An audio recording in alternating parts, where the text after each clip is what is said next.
Hello बच्चों, विज्ञान की ऑनलाइन क्लास में आपका एक बार फिर से स्वागत है। हम कक्षा 9 के पाठ्यक्रम से संबंधित विज्ञान के पाठ्यक्रम से संबंधित पहला अध्याय पढ़ रहे हैं, जिसका नाम है हमारे आसपास के पदार्थ। इस पूरे अध्याय को हम लेक्चर वाइज काफ़ी कुछ पढ़ चुके हैं, इसी के साथ ये अध्याय पूरा हो गया है। आज हम क्या क्या अभी तक इस अध्याय में पढ़े हैं, उन सारी चीज़ों का एक बार रिकैप देख लेते हैं, रिवीजन कर लेते हैं, जिससे कि जो चीज़ें अगर मिस हो गई हैं तो फिर से वह हमारे दिमाग में वापस आ जाएं, सेट हो जाएं। तो आज की जो क्लास होगी वह इस पूरे अध्याय के रिवीजन की क्लास होगी। हम इसमें अभी तक पढ़े गए सभी टॉपिक्स पे चर्चा करेंगे, कौन कौन से टॉपिक्स हमने पढ़े और इस अध्याय को पढ़कर हमने क्या क्या सीखा। इस अध्याय को पढ़ने के बाद हमें कौन कौन सी चीज़ों के बारे में जानकारी प्राप्त हुई। तो यह आज की क्लास है, रिवीजन क्लास। तो चलिए शुरू करते हैं आज की क्लास। हमारे आसपास के पदार्थ। पहली चीज़ जो हमने इस अध्याय में सीखी है वह यह है कि द्रव्य जो है वह सूक्ष्म कणों से मिलकर बना हुआ होता है। हमने पहले ही लेक्चर में पढ़ा था कि पदार्थ बालू की तरह छोटे छोटे सूक्ष्म कणों से मिलकर बना हुआ होता है। इस पर भी कई विचार थे कि सतह के रूप में होता है या सूक्ष्म कणों के रूप में होता है।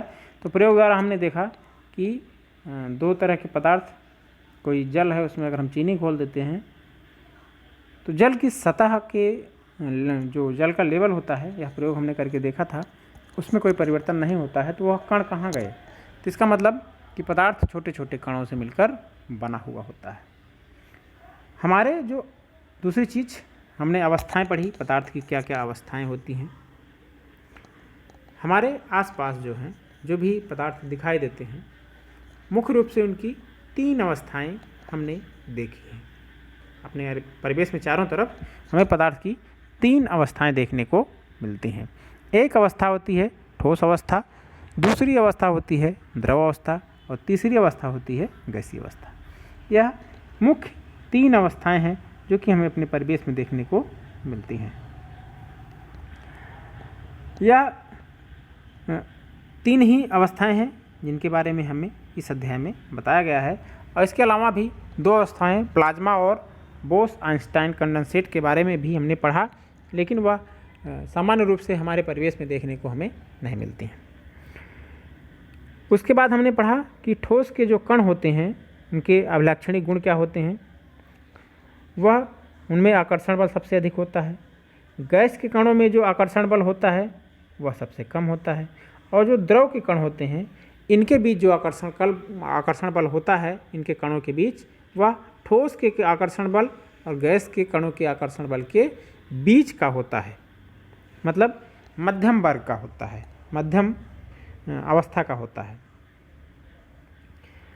इसके बाद हमने पढ़ा कि ठोस के कणों में ठोस को निहित करने वाले कणों के बीच का जो रिक्त स्थान होता है वह बहुत, उनमें जो कण होते हैं उनकी गतिज ऊर्जा बहुत ही कम होती है।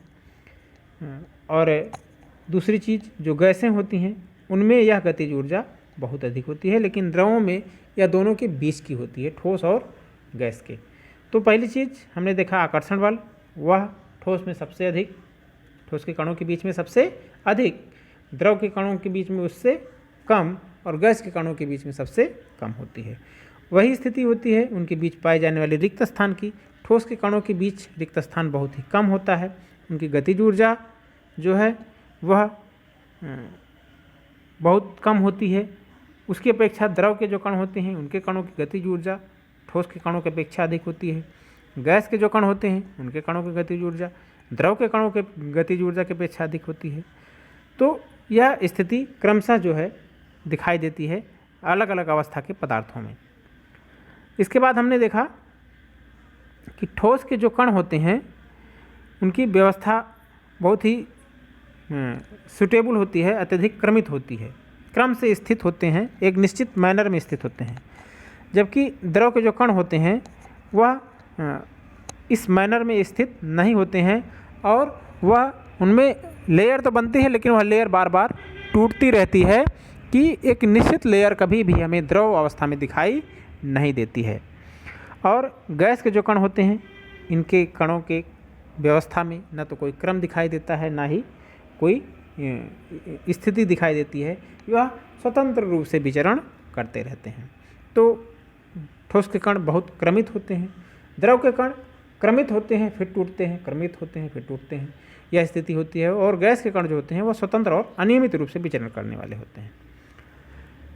उसके बाद हमने अवस्था परिवर्तन के बारे में पढ़ा कि पदार्थ की जो अवस्थाएं होती हैं वह अंतः परिवर्तित होती रहती हैं। पदार्थ की अवस्थाओं में परिवर्तन ताप और दाब में परिवर्तन करके हम कर सकते हैं। ताप में परिवर्तन करते हैं, ताप को बढ़ाते हैं तो ठोस का संगलन होता है और द्रव में बदल जाता है। फिर उसका वाष्पन होता है और वह वाष्प में परिवर्तित हो जाता है। वाष्प को जब हम ठंडा करते हैं, उसका संघनन करते हैं तो वह द्रव में परिवर्तित हो जाता है, और जब उसको हम जमाते हैं तो वह फिर जमना जब होता है उसका, तो वह ठोस में परिवर्तित हो जाता है। कभी कभी एक विशेष स्थिति देखने को मिलती है अपवादस्वरूप कि ठोस जो है वह सीधे गैसीय अवस्था में परिवर्तित हो जाते हैं, तो द्रव अवस्था में देखने को नहीं मिलती है। इस क्रिया को हम ऊर्ध्वपातन कहते हैं। वहीं जो कुछ गैसें होती हैं, जो गैस अवस्था में बदला हुआ ठोस है इस तरह, वह जब ठंडा किया जाता है तो सीधे गैस अवस्था से ठोस अवस्था में वापस पहुंच जाता है। इस क्रिया को हम निक्षेपण कहते हैं। तो ताप के परिवर्तन के द्वारा हम पदार्थ की अवस्था में परिवर्तन उत्पन्न कर सकते हैं। उसी तरह दाब में जब परिवर्तन लाते हैं तो भी पदार्थ की अवस्था परिवर्तित होती है। दाब में से क्या होता है, हम जानते हैं कि जो पदार्थ के कण होते हैं उनके बीच जो रिक्त स्थान पाया जाता है, वह रिक्त स्थान उनकी अवस्था का निर्धारक होता है। उनके बीच की दूरी, जितनी दूरी अधिक होगी वह कणों के बीच की, वह गैसीय अवस्था में पाया जाता है। द्रव के जो कण होते हैं उनके बीच की दूरी उससे गैसीय अवस्था से कम होती है। इनके कणों के बीच की दूरी ठोस में बहुत ही कम होती है। तो अगर हम जो गैसीय पदार्थ हैं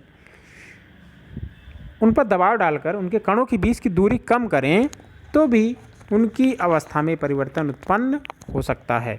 वह गैसीय अवस्था से द्रव अवस्था में परिवर्तित हो सकते हैं, और जैसे ही हम दाब कम करते हैं वह फिर से द्रव अवस्था से गैसीय अवस्था में परिवर्तित हो जाते हैं। तो यह दाब और ताप का प्रभाव अवस्था परिवर्तन पर पड़ता है। ऊर्ध्वपातन के क्रम में क्या होता है कि ठोस पदार्थ द्रव में परिवर्तित हुए बिना भी सीधे गैसीय अवस्था में परिवर्तित हो जाते हैं। ऐसे ही निक्षेपण में क्या होता है, गैसीय पदार्थ सीधे ठोस अवस्था में आ जाते हैं। यह घटनाएं होती हैं पदार्थ की अवस्था परिवर्तन की। क्वथनांक की समष्टि परिघटना, जिसमें समष्टि के कण द्रव अवस्था से वाष्प में परिवर्तित होते हैं। क्वथनांक किसे कहते हैं? क्वथनांक वह तापमान है जिसमें द्रव के कण वाष्प अवस्था में परिवर्तित होने लगते हैं। जिस तापमान पर वह तापमान उस द्रव का क्वथनांक कहलाता है। वाष्पीकरण के बारे में हमने पढ़ा था। वाष्पीकरण क्या होता है? एक सतही परिघटना होती है, यह देखा था हमने। सतह के कण पर्याप्त ऊर्जा ग्रहण करके उनके बीच जो परस्पर आकर्षण बल होता है उसको पार कर जाते हैं और द्रव को वाष्प में परिवर्तित कर देते हैं। वाष्पन के बारे में याद होगा आपको कि किसी भी द्रव के क्वथनांक के पर पहुंचने से पूर्व ही वाष्प में बदलने की क्रिया को वाष्पन कहते हैं। वाष्पन जो है वह वाष्पीकरण जो होता है उसे कौन कौन से कारक प्रभावित करते हैं इसके बारे में हमने पढ़ा था। ताप, दाब, वायु की जो है गति, उसका सतह, तो यह सारी चीज़ें होती हैं। उसके बाद वाष्पीकरण सतही परिघटना है, इसके बारे में हमने पढ़ लिया है। फिर वाष्पीकरण की जो गति होती है वह किन किन कारकों पर निर्भर करती है इसके बारे में देखा था कि सतही क्षेत्रफल जिसका वायुमंडल परित्याग होता है, तापमान, आर्द्रता और वायु की गति, यह कुछ महत्वपूर्ण कारक होते हैं जो कि वाष्पीकरण की गति को प्रभावित करते रहते हैं। वाष्पीकरण से ठंडक उत्पन्न होती है। वाष्पीकरण के कारण शीतलता होती है। इसके कारण हमने पढ़े कि जब कोई कण किसी द्रव से निकलता है तो उसका जो समूल तापमान होता है, टोटल तापमान होता है, उसमें कमी आती है। उस तापमान को बराबर करने के लिए वह अपने आसपास के वातावरण से तापमान खींच लेता है, जिसके कारण आसपास का वातावरण जो है वह ठंडा हो जाता है। तो जिस सतह से वाष्पन होता है वह सतह इसी कारण जो है वह ठंडी महसूस होती है। उसके बाद वाष्पीकरण के गुप्त ऊष्मा के बारे में पढ़ा कि किसी पदार्थ की वाष्पीकरण की गुप्त ऊष्मा क्या होती है। किसी भी द्रव के 373 केल्विन पर, 1 किलोग्राम द्रव के 373 केल्विन पर वाष्प में बदलने की क्रिया को जो है, वाष्प में बदलने के लिए जितनी ऊष्मा की आवश्यकता होती है पूरे जल को, वह उस पदार्थ द्रव की वाष्पीकरण की गुप्त ऊष्मा कहलाती है। 1 किलोग्राम द्रव को वायुमंडलीय दाब और द्रव के क्वथनांक पर गैसीय अवस्था में परिवर्तित करने हेतु प्रयोग होने वाली ऊष्मा को वाष्पीकरण की गुप्त ऊष्मा कहते हैं। बहुत ही इंपॉर्टेंट है, कई बार पूछा गया है, तो वाष्पीकरण की गुप्त ऊष्मा याद रखें। इसी तरह संगलन की गुप्त ऊष्मा क्या होती है? संगलन की गुप्त ऊष्मा ऊर्जा की वह मात्रा है जो 1 किलोग्राम ठोस को वायुमंडलीय दाब पर ठोस को उसके संगलन बिंदु पर लाने के लिए प्रयोग होती है। मतलब पूर्ण रूप से किसी ठोस को द्रव में बदलने के लिए एक जीरो उसके संगलन तापमान पर, संगलन बिंदु पर 1 किलोग्राम ठोस को पूर्ण रूप से द्रव में बदलने के लिए जितनी ऊष्मा की आवश्यकता होती है वह उसकी संगलन की गुप्त ऊष्मा या ऊर्जा कहलाती है। तो यह सारी चीज़ें हमने इस लेसन में पढ़ी हैं और इसी के साथ यह हमारा लेसन पूरा भी हो जाता है। अध्याय 1 हमारे आसपास के पदार्थ। तो अब इस पे हम एक टेस्ट पेपर लेंगे और टेस्ट पेपर के बाद फिर आपका अगला अध्याय शुरू होगा। तो इसी के साथ आज का जो क्लास है वह समाप्त होता है। हम अब अगले लेक्चर के साथ आपसे मिलेंगे। तब तक आप घर पे रहें, पढ़ते रहें, स्वस्थ रहें। हमारी बहुत बहुत शुभकामनाएं।